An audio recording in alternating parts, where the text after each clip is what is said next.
మేము ప్రజల్లో జూబ్లీహిల్స్ కాన్స్టిట్యున్సీ ప్రజల్లో వెళ్ళినప్పుడు డెవలప్మెంట్ గా కోరుకోండి. యువ నాయకుడు, మంచి చదువుకున్న వ్యక్తి, మిక్స్ కల్చర్ లో పెరిగిన వ్యక్తి. సో డెఫినెట్లీ కాంగ్రెస్ పార్టీ మాకు భరోసా ఉండే, కాంగ్రెస్ పార్టీని మంచి మెజారిటీతో గెలిపిస్తారని మాకు ఆశ ఉండే. అదే ఆశ ఇవాళ మనం చూస్తున్నాం. దాదాపు 20,000 పై చిలుకు ఓట్లతో మేము ఇవాళ గెలుస్తాం.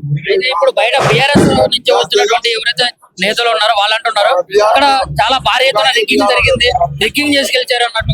ఇప్పుడు వాళ్ళకి చెప్పనికి ఏం లేదు. 10 సంవత్సరాల కాలంగా వాళ్ళ ప్రభుత్వం ఉండే, 12 సంవత్సరాల కాలంగా వాళ్ళకి ఎమ్మెల్యే ఉండే, ఎలాంటి డెవలప్మెంట్ అనేది చేయలేదు. సో వాళ్ళు చెప్పనికి ఏం లేదు. దాని వలన నవీన్ యాదవ్ ని క్యారెక్టర్ అసోసియేషన్ చేసే ప్రయత్నం చేసినారు. పబ్లిక్ అర్థం చేసుకుంది. మంచి మెజారిటీలో నవీన్ యాదవ్ ని, యువ నాయకుడిని ఎన్నుకున్నది.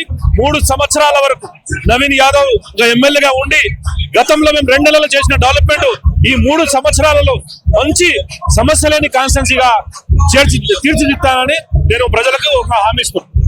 ఈ నియోజకవర్గంలో చాలా ప్రధానమైన సమస్యలు ఉన్నాయి. ఈ సమస్యలన్నీ పరిష్కరించబోతున్నారు. ఈ జూబ్లీహిల్స్ అసెంబ్లీ కాన్స్టిట్యున్సీలో బేసిక్ కమ్యూనిటీస్ అనేది చాలా సమస్యలు ఉన్నాయి. 12 సంవత్సరాల కాలంగా ఆయన ఎమ్మెల్యే ఉండి ఇలాంటి బేసిక్ కమ్యూనిటీస్ ని పనిచేయలేదు. మేము వచ్చిన 2 నెలల్లో 200 కోట్ల రూపాయలతో డెవలప్మెంట్ చేసినాం. రాబోయే రోజుల్లో కూడా గతంలో 2 నెలలు చేసిన 3 సంవత్సరాల్లో కూడా ఇలాగానే డెవలప్మెంట్ చేస్తూ ఈ కాన్స్టిట్యున్సీని సమస్యలేని కాన్స్టిట్యున్సీగా తీర్చిదిద్దాం. ఇప్పుడు ప్రత్యేకంగా ఈ జూబ్లీహిల్స్ సీట్ ని గెలవాలని చెప్పేసి ఎందుకంత పట్టుబట్టారు? ఇప్పుడు గతంలో మేము మన కంటోన్మెంట్ సీట్ గెలిచినాం. ఇది 2వ సీట్ లో గెలుస్తున్నది.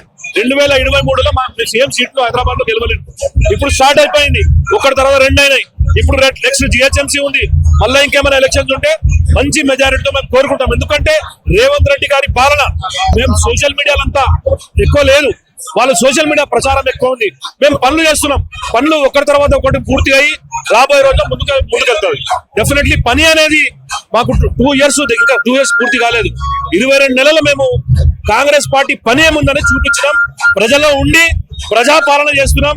ప్రజలకు ఏ సమస్యలు ఉంటే అందుబాటులో ఉండి వాళ్ళ ఇంటికి వెళ్ళి, వాళ్ళ గడపకెళ్ళి ఏం ఇష్యూస్ ఉంటే కూడా మేము వాళ్ళకు 100% ముందుండి చేసినాం. ప్రజలు మాకు ఫలితం ఇచ్చినారు. ఇప్పుడు ఇదే రిజల్ట్ మరి స్థానిక ఎన్నికల్లో ఉండబోతుందా? డెఫినెట్లీ ఇదే ఫీవరు. స్థానిక ఎన్నికలు కూడా చాయో జిహెచ్ఎంసీ ఎలక్షన్స్ ఉండని, మరియు ఇది మన లోకల్ బాడీ ఎలక్షన్స్ ఉండని, అన్ని ఎలక్షన్స్ లో కూడా ఇలాగానే ప్రజలు, తెలంగాణ ప్రజలు కాంగ్రెస్ పార్టీ పట్టం కడతారు. ఫైనల్ గా ఏం చెప్పదలుచుకున్నారు ఈ గెలుపు? ఇప్పుడు మీరు ఎట్లా అవకాశం ఇచ్చినారు? ఇప్పుడు అంటే మాకు 22 నెలల ప్రభుత్వం, 22 నెలల ప్రభుత్వంలో చేసిన పనికి ఇవాళ జూబ్లీహిల్స్ అసెంబ్లీ కాన్స్టిట్యున్సీ ప్రజలు అర్థం చేసుకొని మాకు పట్టం కట్టినారు. రాబోయే లోకల్ బాడీలు కూడా మాకు ఇట్లనే చేయండి. సెంట్రల్ బడ్జెట్ తీసుకొచ్చి రాష్ట్రానికి అద్భుతంగా డెవలప్మెంట్ చేస్తామని ఈ మీడియా ద్వారా చెప్తున్నాం.